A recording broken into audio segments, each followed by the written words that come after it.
Hey guys, now you can follow me on Facebook. Just go to facebook.com/UltraMaximusReviews.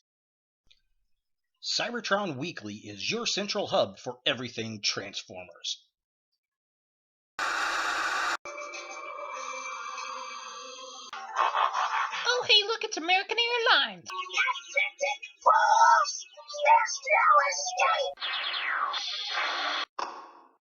You suck.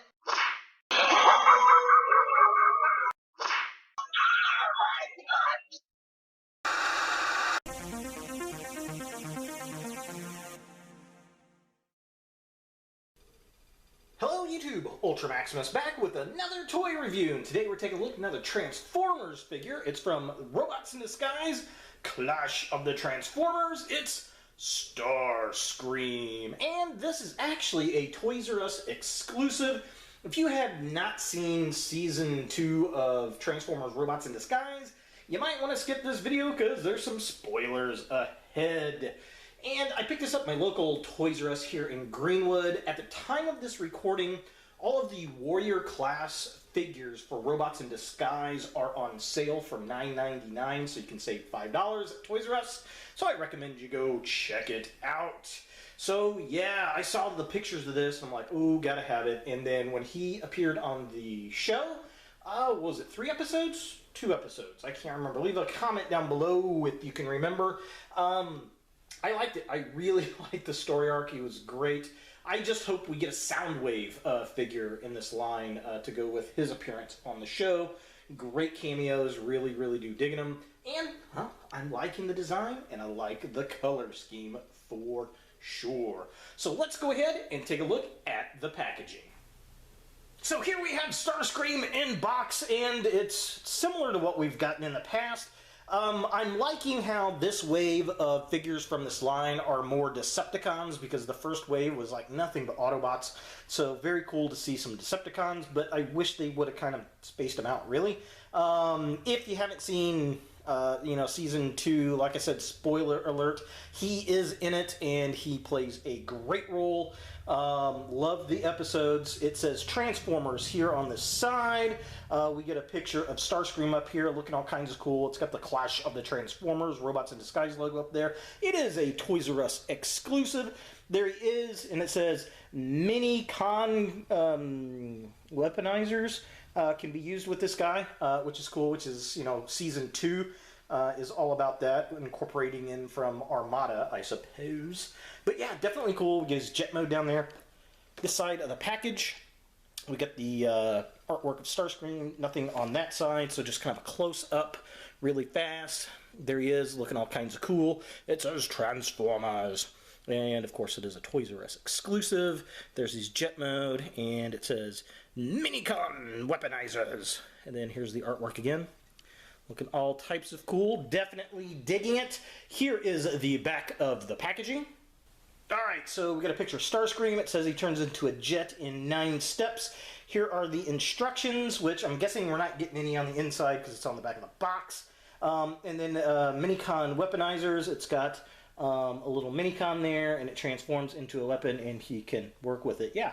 So, yeah, there's that, and then there's the app game, and lots of words, so just kind of a close-up. No bio, unfortunately, but it's Starscream. We all know who he is. So, yeah, pretty cool. There it is.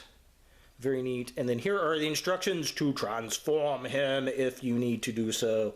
Yeah, so definitely pretty cool. I am excited for the figure. Let's go ahead and get him out of box and see what we think.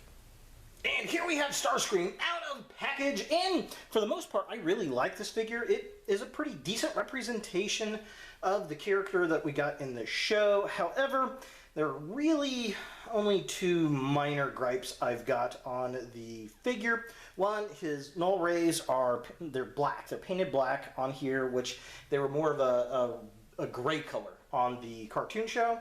They did get the face paint right and the helmet right there. I do like that, but he's missing his red stripe underneath that kind of blue color up there, which is a bit unfortunate. And the other gripe I have is in the jet mode, he doesn't have the little Decepticon logos hanging on his wings, which That kind of bugs me. But overall, I think it looks pretty decent. The joints in the hips are a little loose, and then the joints in the elbows are a little tight, which is kind of strange. Now, the overall look of the figure I am digging, and I like the design in the show. They went back to his, G1 style colors, and Bumblebee even makes a mention of, oh, so you went back to your old colors, huh? Which is kind of funny, and, it was a good episode all around. I just really can't say anything bad about it, and what happened at the end of Transformers Prime, which is kind of funny. His story doesn't match what happens, and I really liked it, and he looks pretty decent. It's kind of got this cape look. It reminds me a lot of Transformers the movie, where he's got the big shoulder pads and then the big cape and everything, so his wings kind of give us that sort of look. Now, as far as articulation goes on the figure, his head turns back and forth, but there is no movement up and down, which is unfortunate. His arms do go up pretty far. They can spin all the way around. They go out that far, but the wings kind of hamper some movement. There is no waist articulation, which is unfortunate. His legs go up that far. They go that far back. They go out super wide. He has a single joint on the knee. There is a ball joint at the elbow there. The wrists do move that way, but that's for transformation. And then he does have some articulation in his ankle, and that's really about it. Not the most articulated figure, but hey, it works, I suppose, for Starscream. So taking a closer look at Starscream, again, I like the head sculpt. I think they got the paint apps right. I love the G1 color scheme. The big, broad shoulders look nice. I like the black vents. The red and the blue looks good. I like how the wings kind of give it a cape look. And they fold up pretty decent on the back here. Not too terribly shabby. We've got his nose cone hanging down the back. Again, that all compresses really well, I think, on the back of the figure, especially for what it is.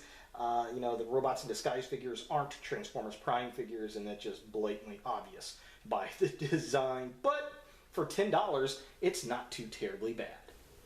So taking a look at the middle section of the figure, again, I like how the wings drape down. I just wish they had Decepticon logos. The null rays do look like the design we see in the show. They're just black here for some reason. I don't know why. I like the red around his waist. The blue is really pretty on this figure. I will give it that. And I like the gray and the little red stripes on the wings themselves. It all comes out pretty good. So taking a look at the legs on the figure, and I like the blue paint apps. That looks good. His little blue feet. The feet are actually designed pretty well on the front there. It's pretty stable. It stands pretty well. The hip joints are a little loose for my taste on this particular figure, but I'm sure that varies. And then he's got some super hollow back legs. So if that's something that annoys you, you'll never want to turn this figure around because it is nothing but hollowness heading in the back. For comparison, here we have the Transformers Robots in Disguise Starscream next to a Transformers Prime Wheeljack, and even though this just looks so much smaller, it's about the same height, give or take. There is a lot less plastic in this one. It's not built near as well as the Transformers Prime figures, which is a bit unfortunate, but again, these figures are kind of geared more towards kids than they are the adult collector. Now, transformation on this figure is kind of interesting. The instructions suck. I will tell you right now, they are terrible. Check out a reviewer who does transformations step by step to figure out where it needs to go, because, I mean, the instructions are horrible. You just can't really tell unless you're just farting around with the figure. So I recommend YouTubing it. So let's go ahead and transform Starscream into his jet mode.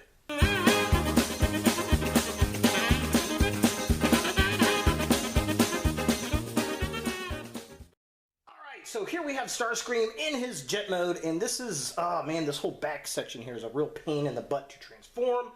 Again, the instructions are just really bad. It's getting the legs folded up and over his hips, and then you want to get your wings in there. The biggest problem is getting the shoulder bits to clamp in under here, and then mine just really doesn't like to do it at all.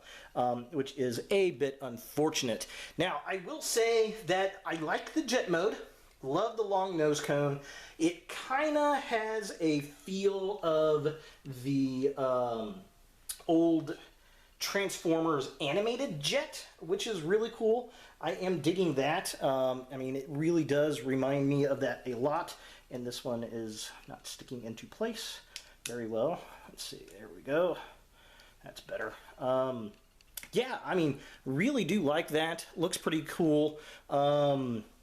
Hides a lot of the gap issues. I just wish there was a Decepticon logo on his wings. I think that would have been a lot cooler. Yeah, but overall, not too terribly bad. I mean, he's a jet. He is kind of got that old Cybertron Tetrajet look going on too a little bit, which I am definitely digging. So, yeah, I mean, once you get it there, it's not bad, but it's kind of a tricky transform. For comparison, here we have Starscream next to another Robots in Disguise warrior class. It is, of course, Drift. And, yeah, I mean, pretty decent as far as size goes. I think Drift looks like he's a little bit bigger than Starscream as far as plastic goes, but overall, not too terribly bad. I mean, he fits in the scale. He just seems a little bit smaller than the other warrior figures. So is the Transformers Robots in Disguise Toys R Us exclusive Clash of the Transformers Starscream, wow, that's a big title, something that you want in your Transformers collection? Well, if you're a Starscream fan, yeah, you're definitely going to want to pick this up. If you like the Robots in Disguise series, this is definitely one to pick up for the storyline that he's in.